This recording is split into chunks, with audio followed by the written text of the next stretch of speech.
Capsicum ಕಡಲೆ ಹಿಟ್ಟು ಫ್ರೈಗೆ ಬೇಕಾಗಿರುವ ಪದಾರ್ಥಗಳು. ನಾನು ಕ್ಯಾಪ್ಸಿಕಮ್ ತೊಗೊಂಡಿದ್ದೀನಿ. ಕ್ಯಾಪ್ಸಿಕಮನ್ನು ಕ್ಲೀನಾಗಿ ತೊಳೆದು ಇಟ್ಕೊಂಡಿದ್ದೀನಿ. ಈಗ ಇವನ್ನ ಸಣ್ಣದಾಗಿ ಕಟ್ ಮಾಡಿ ಇಟ್ಕೊಂಬಿಡೋಣ. ಕ್ಯಾಪ್ಸಿಕಮನ್ನು ಈ ಥರ ಸಣ್ಣದಾಗಿ ಕಟ್ ಮಾಡಿ ಇಟ್ಕೊಂಡಿದ್ದೀನಿ. ಒಂದು ಮೀಡಿಯಮ್ ಸೈಜು ಉಳ್ಳಾಗಡ್ಡಿ ತೊಗೊಂಡಿದ್ದೀನಿ. ಉಳ್ಳಾಗಡ್ಡಿನ ಈ ಥರ ಸಣ್ಣದಾಗಿ ಕಟ್ ಮಾಡಿ ಇಟ್ಕೊಂಡಿದ್ದೀನಿ. ಹಸಿಮೆಣಸಿನ್ಕಾಯಿ ಒಂದು 2 ಹಸಿಮೆಣಸಿನ್ಕಾಯಿ ತೊಗೊಂಡು ನಾನು ಈ ಥರ ಕಟ್ ಮಾಡಿ ಇಟ್ಕೊಂಡಿದ್ದೀನಿ. ಒಂದು ಸ್ವಲ್ಪ ಕರಿಬೇವು, ಒಂದು ಸ್ವಲ್ಪ ಕೊತ್ತಂಬರಿ ತೊಗೊಂಡಿದ್ದೀನಿ. ಕೊತ್ತಂಬರಿನ ಕ್ಲೀನಾಗಿ ತೊಳೆದು ಈ ಥರ ಸಣ್ಣದಾಗಿ ಕಟ್ ಮಾಡಿ ಇಟ್ಕೊಂಡಿದ್ದೀನಿ. ನಾನು ಒಂದು ಗಡ್ಡೆಯಷ್ಟು ಬೆಳ್ಳುಳ್ಳಿ ತೊಗೊಂಡು ಸಿಪ್ಪೆ ಸುಳಿದು ಈ ಥರ ಜಜ್ಜಿ ಇಟ್ಕೊಂಡಿದ್ದೀನಿ.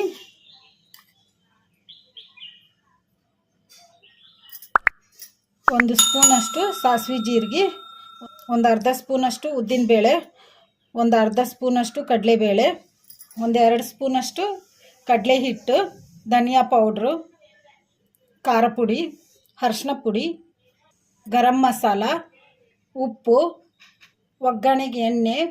ನಾನು ಸ್ಟವ್ ಆನ್ ಮಾಡ್ಕೊಂಡು ಸ್ಟವ್ ಮೇಲೆ ಒಂದು ಕಡಾಯಿ ಇಟ್ಕೊಂಡಿದ್ದೀನಿ.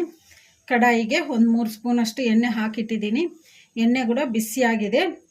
ಈಗ ಇದಕ್ಕೆ ಸಾಸಿವೆ ಜೀರಿಗೆ ಕಡಲೆಬೇಳೆ ಉದ್ದಿನಬೇಳೆ ಹಾಕೋಣ. ಕಲಿಸ್ಕೊಂಬಿಡೋಣ. ಕಡಲೆಬೇಳೆ ಉದ್ದಿನಬೇಳೆ ಒಂದು ಸ್ವಲ್ಪ ಕೆಂಪಗಾಗೋವರೆಗೂ ಫ್ರೈ ಮಾಡ್ಕೊಂಬಿಡೋಣ. ಈಗ ಕಡಲೆಬೇಳೆ ಉದ್ದಿನಬೇಳೆ ಕೂಡ ಕೆಂಪಗಾಗಿದ್ದಾವೆ. ಈಗ ಇದಕ್ಕೆ ನಾವು ಕಟ್ ಮಾಡಿ ಇಟ್ಕೊಂಡಿದ್ವಲ್ಲ ಉಳ್ಳಾಗಡ್ಡಿ, ಈಗ ಇದನ್ನು ಹಾಕೋಣ. ಹಸಿಮೆಣಸಿನ್ಕಾಯಿ ಕರಿಬೇವು ಹಾಕೋಣ. ಕಲಿಸ್ಕೊಂಬಿಡೋಣ. ಇವನ್ನೆಲ್ಲ ಮೀಡಿಯಮ್ ಫ್ಲೇಮಲ್ಲೇ ಫ್ರೈ ಮಾಡ್ಕೋಬೇಕು. ಉಳ್ಳಾಗಡ್ಡಿನ ಒಂದು ಸ್ವಲ್ಪ ಫ್ರೈ ಆಗೋವರೆಗೂ ಫ್ರೈ ಮಾಡ್ಕೊಂಬಿಡೋಣ. ಉಳ್ಳಾಗಡ್ಡಿ ಒಂದು ಸ್ವಲ್ಪ ಫ್ರೈ ಆಗಿದಾವಲ್ಲ, ಈಗ ಇದಕ್ಕೆ ನಾವು ಕಟ್ ಮಾಡಿ ಇಟ್ಕೊಂಡಿದ್ವಲ್ಲ ಕ್ಯಾಪ್ಸಿಕಮ್ಮು, ಈಗ ಇದನ್ನು ಹಾಕೋಣ. ಕಲಿಸ್ಕೊಂಬಿಡೋಣ. ಕ್ಯಾಪ್ಸಿಕಮ್ನೆಲ್ಲ ಹಾಕ್ಕೊಂಬಿಟ್ಟಿವಲ್ಲ, ಈಗ ಇದನ್ನು ಒಂದು 2 ನಿಮಿಷ ಹೈ ಫ್ಲೇಮಲ್ಲಿ ಫ್ರೈ ಮಾಡ್ಕೊಂಬಿಡೋಣ. ಈ ಥರ ಕಲಿಸ್ಕೊಂತ ಈಗ 2 ನಿಮಿಷ ಆಗಿದೆ. ನಾವು ಹೈ ಫ್ಲೇಮಲ್ಲಿ ಇಟ್ಕೊಂಡು ಫ್ರೈ ಮಾಡ್ಕೊತಿದ್ವಲ್ಲ ಕ್ಯಾಪ್ಸಿಕಮನ್ನು, ಈಗ ಇದಕ್ಕೆ ನಾವು ಬೆಳ್ಳುಳ್ಳಿ ಜಜ್ಜಿ ಇಟ್ಕೊಂಡಿದ್ವಲ್ಲ, ಈಗ ಇದನ್ನು ಹಾಕೋಣ. ಕಲಿಸ್ಕೊಂಬಿಡೋಣ.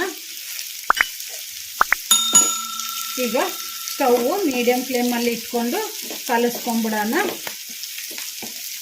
ಈಗ ಬೆಳ್ಳುಳ್ಳಿ ಪೇಸ್ಟ್ ಹಾಕ್ಕೊಂಡ ಮೇಲೆ ಮೀಡಿಯಮ್ ಫ್ಲೇಮಲ್ಲಿ ಫ್ರೈ ಮಾಡ್ಕೊಂಡಿವಲ್ಲ, ಈಗ ಇದನ್ನು ತಟ್ಟೆ ಮುಚ್ಚಿ ಒಂದು 2 ನಿಮಿಷ ಮೀಡಿಯಮ್ ಫ್ಲೇಮಲ್ಲೇ ಫ್ರೈ ಮಾಡ್ಕೊಂಬಿಡೋಣ.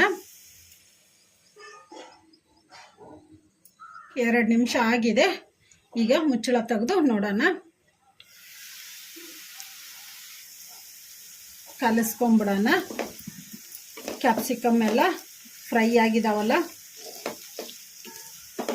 ಈಗ ಇದಕ್ಕೆ ರುಚಿಗೆ ಎಷ್ಟು ಬೇಕೋ ಅಷ್ಟು ಉಪ್ಪು ಹಾಕೋಣ.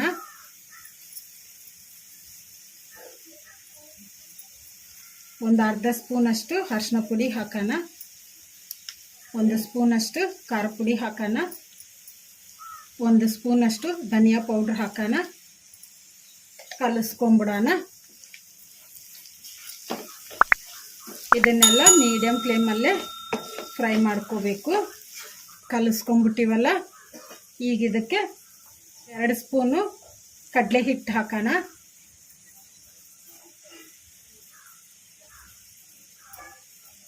ಈಗ ಇದನ್ನು ಹಾಗೇನೆ ತಟ್ಟೆ ಮುಚ್ಚಿ ಒಂದು 2 ನಿಮಿಷ ಮೀಡಿಯಮ್ ಫ್ಲೇಮಲ್ಲೇ ಫ್ರೈ ಮಾಡ್ಕೊಂಬಿಡೋಣ. ಕಡಲೆ ಹಿಟ್ಟು ಕಲಸೋದೇನು ಬೇಡ, ಆಮೇಲೆ ಕಲಿಸ್ಕೊಂಬಿಡೋಣ. 2 ನಿಮಿಷ ಆಗಿದೆ. ಮುಚ್ಚಳ ತೆಗೆದು ನೋಡೋಣ. ಕಲಿಸ್ಕೊಂಬಿಡೋಣ.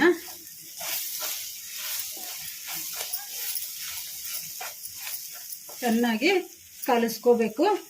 ಒಂದು 2 ನಿಮಿಷ ಹೈ ಫ್ಲೇಮಲ್ಲಿ ಇಟ್ಕೊಂಡು ಕಲಿಸ್ಕೋಬೇಕು. 2 ನಿಮಿಷ ಆಗಿದೆ.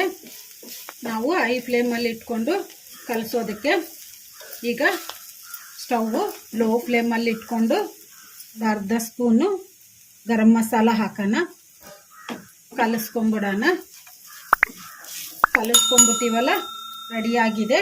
ಇದಕ್ಕೆ ನಾವು ಕಟ್ ಮಾಡಿ ಇಟ್ಕೊಂಡಿದ್ವಲ್ಲ ಕೊತ್ತಂಬರಿ, ಈಗ ಇದನ್ನು ಹಾಕೋಣ.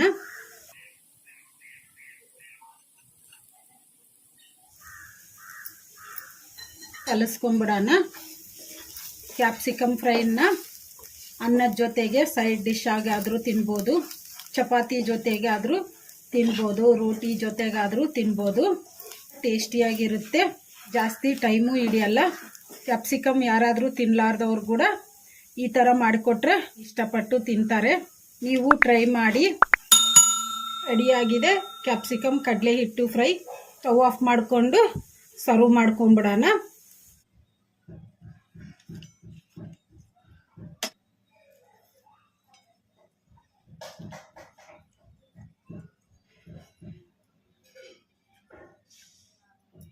ರೆಡಿಯಾಗಿದೆ ಕ್ಯಾಪ್ಸಿಕಮ್ ಕಡಲೆ ಹಿಟ್ಟು ಫ್ರೈ. ಈ ವಿಡಿಯೋ ನಿಮಗೆ ಇಷ್ಟ ಆದರೆ ನನ್ನ ಚಾನಲನ್ನು ಸಬ್ಸ್ಕ್ರೈಬ್ ಮಾಡಿ, ಲೈಕ್ ಮಾಡಿ, ಶೇರ್ ಮಾಡಿ, ಕಮೆಂಟ್ ಮಾಡಿ. ಸಬ್ಸ್ಕ್ರೈಬ್ ಬಟನ್ ಪಕ್ಕ ಬೆಲ್ ಬಟನ್ ಇರುತ್ತೆ, ಅದನ್ನು ಪ್ರೆಸ್ ಮಾಡಿ. ನಾನು ಯಾವುದೇ ಒಂದು ಹೊಸ ವಿಡಿಯೋ ಮಾಡಿದರೂ ನಿಮಗೆ ನೋಟಿಫಿಕೇಷನ್ ಬರುತ್ತೆ. Thank you for watching.